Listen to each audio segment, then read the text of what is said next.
Okay, I like it. I like it on that. All right, now we're going to move in, and just an alert here. We're going to turn into a Big 12 podcast. You ready? Because there's some intriguing Big 12 games here. So strap in. I don't know if you need to change hats, but you're in Texas. You got the Texas on that fits for the Big 12. Here we go. Although this one's not in Texas. Oklahoma minus 10.5 at Kansas State. So I got all kinds of angles for you here. Start with, let me repeat that. I gave you Kansas State as a home dog.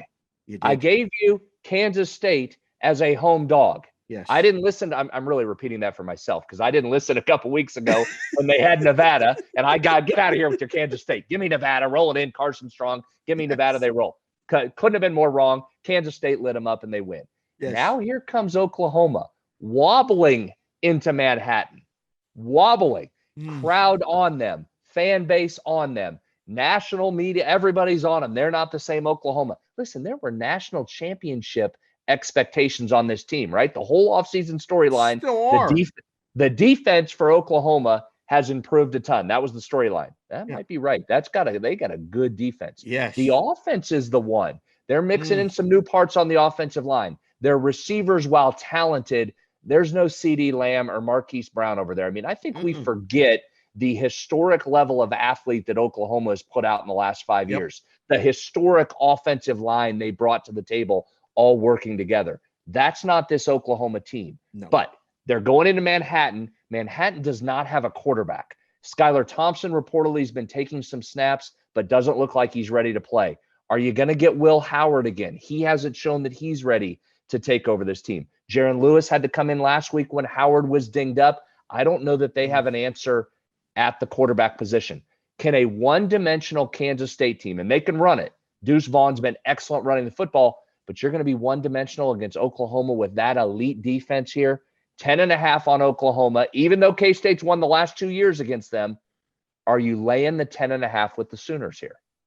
There is no chance I'm laying. There's no chance I'm laying with what Oklahoma did last week. I mean, they had to win that game with a field goal at the end of the game against West Virginia at home, laying not quite this number, but laying double digits there. 17.5. Yeah. And now we're going to K-State, who, I mean, these quarterback questions are so hard to kind of factor into the line.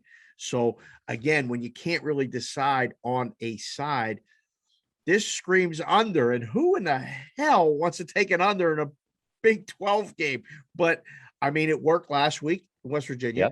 I think you were a little reticent. I said, listen, I think West Virginia is going to keep this thing pretty close.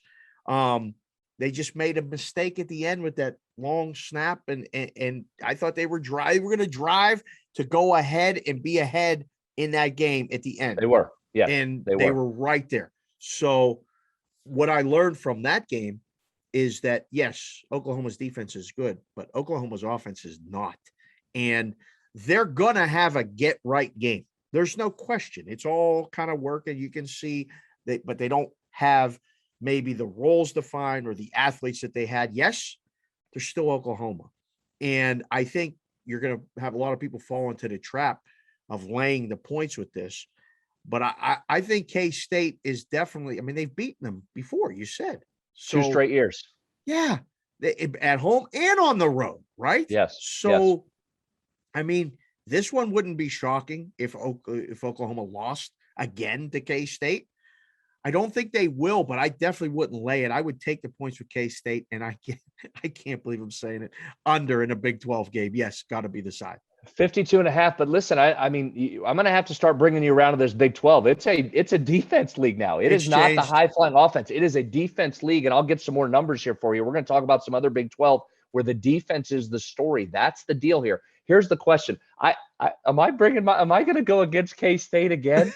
I just watched Oklahoma. I watched every snap of that game. Their offense was not impressive. Hey, let me give you this. The last Big 12 team to beat Oklahoma 3 straight games, you have to go all the way back to Texas, 97, 98, 99. Good. Teams in this league do not do that to Oklahoma. Oh, my goodness. Here's what gave me pause last week against West Virginia. You said it earlier. The breakout game feels like it's coming for Oklahoma. Now, trying to time out when that is versus what your eyes are showing you on the field, it doesn't look like they're ready for a breakout game. No. At the same time, my concern in this one with the points, and I think you're right. I think the play is, if you just want to go numbers, you take a home dog. Chris Kleiman, 6-2 as a home dog since taking over for Bill Snyder, the greatest home dog coach the college football has ever seen. Ever. So Yep. this program's built on being a home dog and covering the number. So I think you're right. You have to go lay it. And if Oklahoma breaks out, okay, they break out. What concerns me, though, I'm telling you, that Oklahoma defense is elite, and they get after it. And I just watched West Virginia not be able to run the ball at all as a team that's probably more one-dimensional as well. K-State's going to come in here and not be able to throw it. How do they get points? Where are the points coming from? Under makes a ton of sense here. I'm watching for live under. If there happens to be a couple big plays early from Oklahoma and that number jumps, I may still hit a live under there. If the term that everybody's using, the cool term right now, is game script. If game script dictates Oklahoma's up 2 scores, 14 points, 17 points, 2 touchdowns and a field goal, K-State has to abandon the run game. They have a kid playing quarterback that's just getting reps this week and all this stuff. This one could get ugly, and then Oklahoma will cover.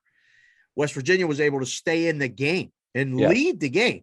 So game script didn't dictate that they had. I mean, it couldn't do it, but they kept trying. And running the ball takes time off the clock, which leads to unders. So all of it rounding, tying it up in a bow. I'm still siding with the under.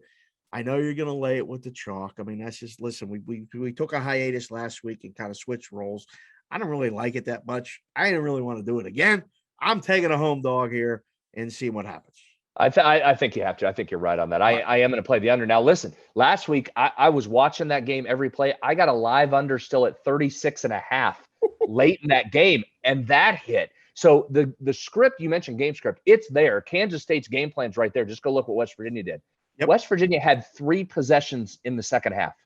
Let me say it again. That's unbelievable. I heard they ran like 20 plays, like the 20 possessions plays or something. That's unbelievable.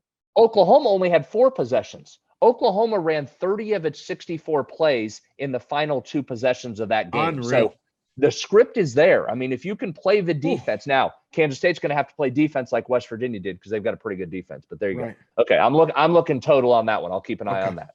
Thank you for watching this video. If you liked it, click on another video right here on the screen. And if you really liked it, consider subscribing below.